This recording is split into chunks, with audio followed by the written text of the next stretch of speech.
जय हिंद, नमस्कार। मैं विजय शुक्ला, स्वागत है आपका आपके अपने YouTube चैनल पर। और बहुत लंबे गैप के बाद आने के लिए माफी चाहते हैं आपसे, क्षमा चाहते हैं।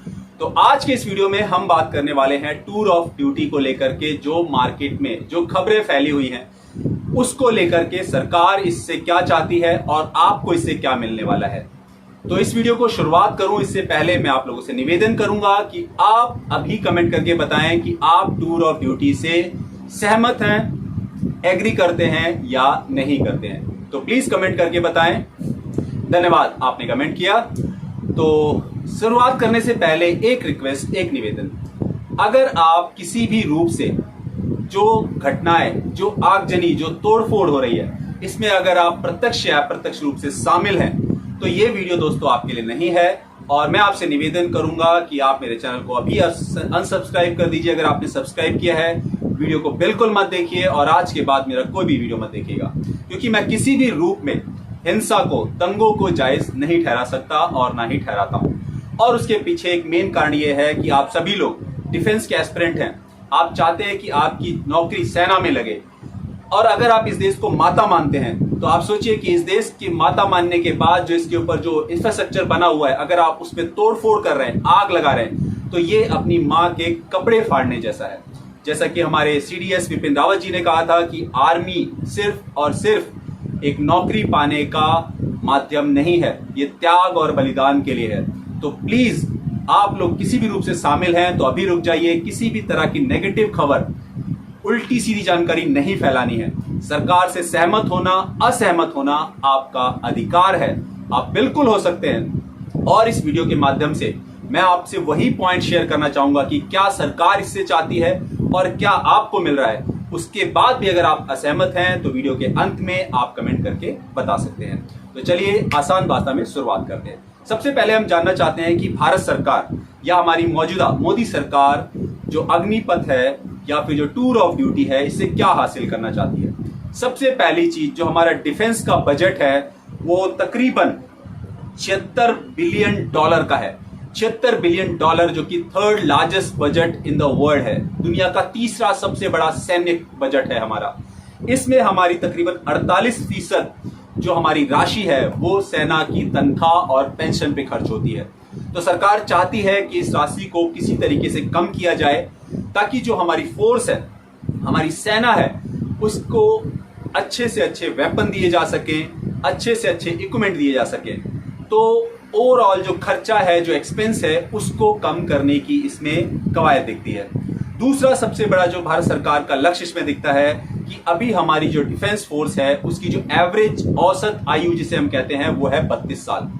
इस स्कीम को लागू करने के बाद सरकार का ये मानना है कि हमारी जो औसत आय होगी वो 26 साल होगी, जिससे कि जो हमारी भारतीय सेना है वो एक यंग सेना, एक जवान सेना कहलाएगी। और तीसरा सबसे बड़ा कि जो लोग मेरिट के आधार पर आगे नहीं बढ़ पाते, उन लोगों को कहीं ना कहीं सेना से दूर करने की कोशिश है।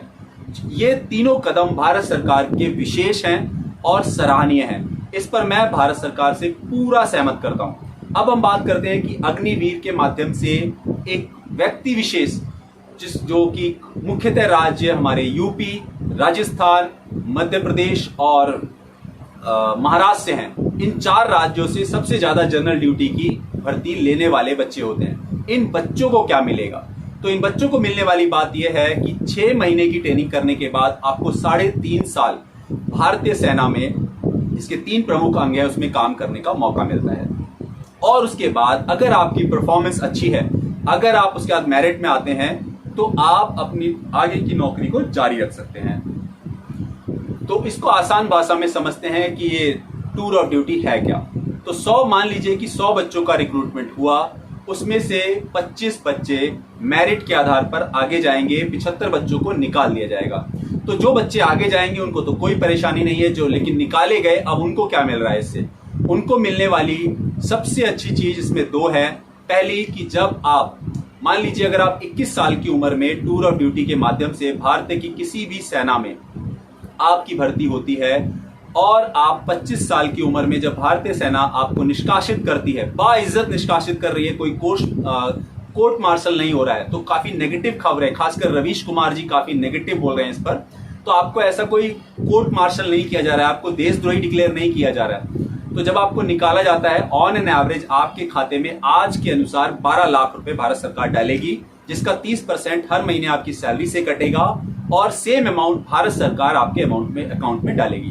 तो अगर आप देखें कि आज के समय में जो लड़के 25 साल के हैं उनके अकाउंट में कितनी सेविंग है, और जब आप भारतीय सेनाओं के अंदर अपनी नौकरी अपनी ड्यूटी देकर आएंगे तो आपके अकाउंट में कितने पैसे होंगे।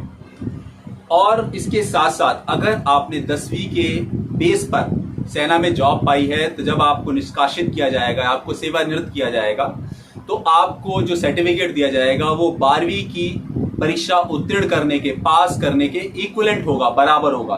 तो आप ये मानिए कि 4 साल की नौकरी में आपकी 2 साल की पढ़ाई की डिग्री भी आपको मिल रही है। साथ ही साथ उसके बाद जैसे कि हमारी जो नौकरियां निकलती हैं, पैरामिलिट्री फोर्स में निकलती है या फिर स्थानीय पुलिस में निकलती है, उसमें आपको अलग से प्राथमिकता दी जाएगी। ये आपके फायदे की बात है।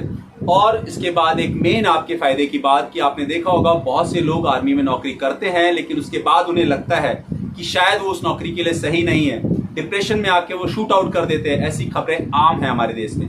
तो आपके पास एक मौका है, पूरी इज्जत और पूरे सम्मान के साथ आप एग्जिट कर सकते हैं, और उसके बाद जो 12 लाख रुपए आपको मिले उससे आप अपना कोई भी रोजगार या अपने जीवन का किसी भी तरीके से निर्वाहन कर सकते हैं। अब जो यहाँ पे परेशानी खड़ी हो रही है, वो परेशानी ये खड़ी हो रही है, खासकर उन बच्चों को खड़ी हो रही है जिनको गलत जानकारी दी जा रही है, जिनको पता ही नहीं है, जिनको लग रहा है कि अगर हम जॉब में जा रहे हैं तो 4 साल बाद हमें निकाला ही जाएगा।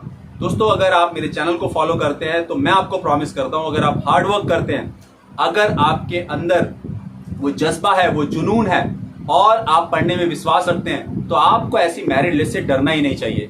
अरे कोई इतना बड़ा एग्जाम, कोई सिविल सर्वेंट का एग्जाम नहीं होने वाला है।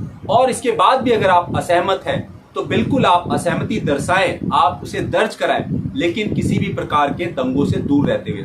ये जितने भी यूट्यूबर्स हैं जो एकेडमी चला रहे हैं, जो इसके खिलाफ आग भड़का रहे हैं, आप ध्यान रखिए कि इनका कुछ नहीं जाएगा। आपके ऊपर एक FIR और आप कबूट समझते, खत्म, फिनिश, कुछ नहीं होने वाला। तो दंगों से बच कर रहिए। ये जो भर्ती है ये होकर रहेगी। अगर आप डिसएग्री करते हैं, आंदोलन करिए, आपका अधिकार है। PM हाउस को घेरिए, आप PM के रूट को घेरिए, लेकिन किसी भी प्रकार की हिंसा करे बगैर। तो उम्मीद करता हूं कि ये जानकारी आपको पसंद आई है। अगर पसंद आई है तो कमेंट करके बताइए, नहीं आई है वो भी कमेंट करके बताइए, लेकिन ध्यान रखिए भाषा की मर्यादा। तो चलिए, जब तक अगला वीडियो आता है, take care, keep running. Bharat माता की जय।